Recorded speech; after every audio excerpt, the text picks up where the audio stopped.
Good morning. Today's day 7 of my energy drink withdrawal program, the T-30 method. It's day 7, T-23, 23 more days to go. And before anything, I'm going to take a sip.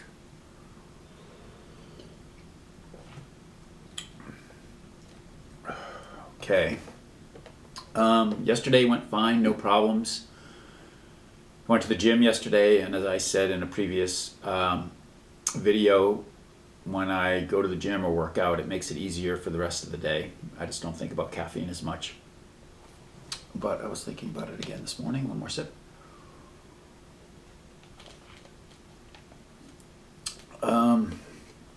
Okay, and no physical issues. I had a tiny little headache this morning, but it's already gone away. So it may be related to caffeine withdrawal, but I doubt it.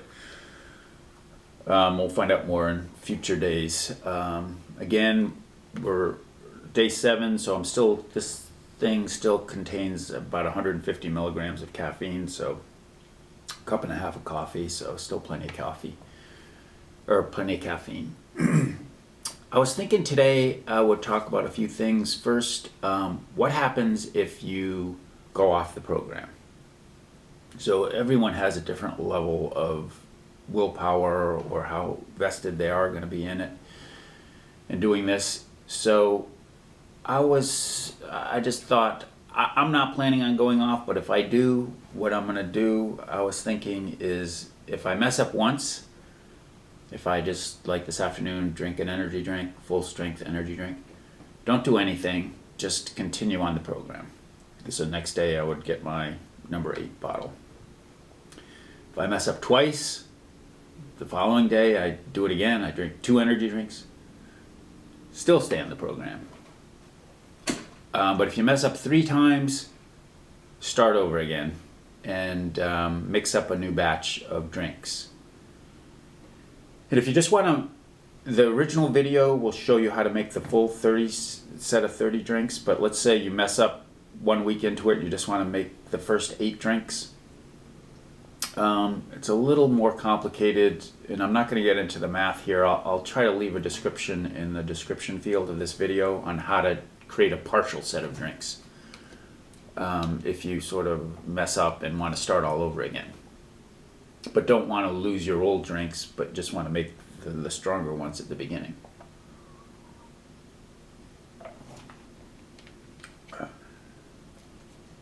Okay, also I'm thinking later, as I start weaning off the caffeine, and I'm thinking I'm going to do 30 videos while I'm doing the program, and then another 30 videos after the program where I'm completely caffeine free. I mean, that's my goal right now. And I think I'll probably do the videos later in the day when I'm more awake. The only reason I'm doing them in the morning, I'm not a morning person, this is my worst time of day, but the only reason I'm doing them is just to show you the program in action, sort of. So I'll probably be doing them later in the day.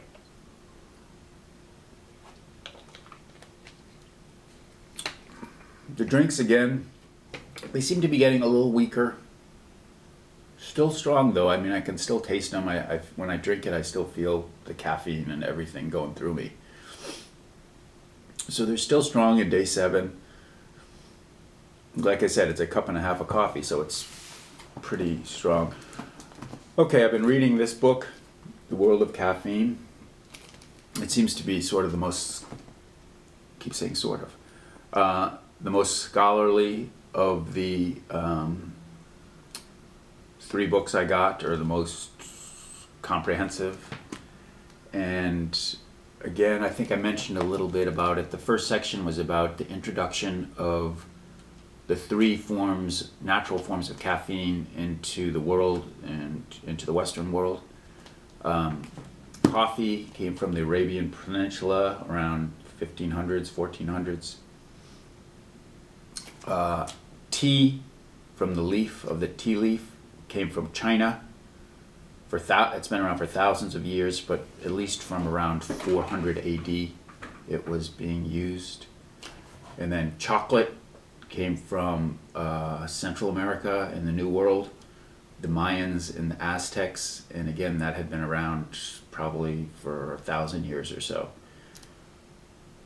All three, sort of during the age of exploration, around the 1500s and 1600s, when Europeans were going all over the place, they all converged simultaneously in the Western world, and I guess I'm part of the Western world, around 1600s, 1700s, let's say 1600s. So the story of caffeine from the Western perspective is about a 400-year story when coffee, chocolate, and tea converged during this age of exploration into the European countries. For example, I have a hobby. I like to read Shakespeare and study Shakespeare. And Shakespeare, who wrote in the early 1600s, late 1500s, one of the things is every word that came into the language he would use, he never used the word coffee, he never used the word tea, and he never used the word chocolate or cacao or cocoa.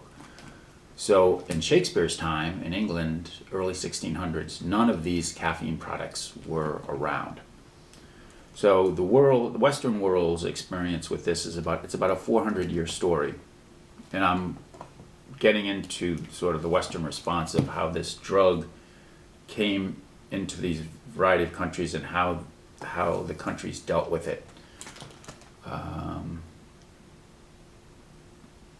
Because there's been a variety of different drugs that enter countries, and the country has to decide what to do with it. Like, I think I was reading here in the Arabian Peninsula with the coffee, you would go to a coffee house and you could have coffee or opium or hashish. So there are three drugs. One of them is now allowed for everyone. The other ones are illegal.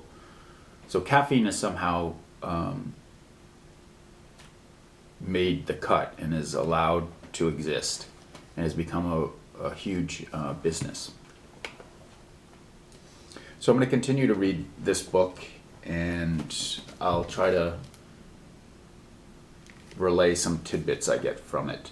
Again, this book doesn't mention energy drinks, and I think that's the fourth wave of caffeine into the world. That's going to be as significant as the sort of world-shaking events in terms of a drug and what kind of response a nation will have to it. I mean, one of the things about energy drinks is first of all, they have more than caffeine, so I think they're stronger.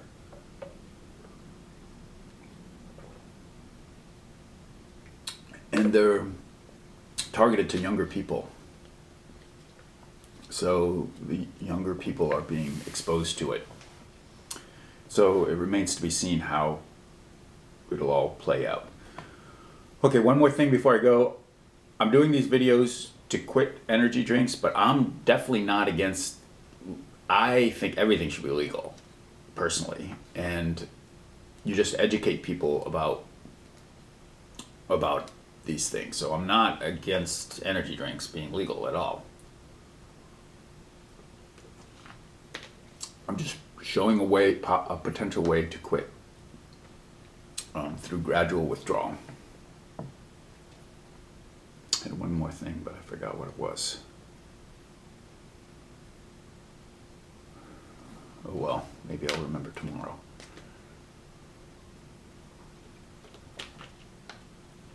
Okay, thanks for watching day 7, still on the program, and thanks for watching.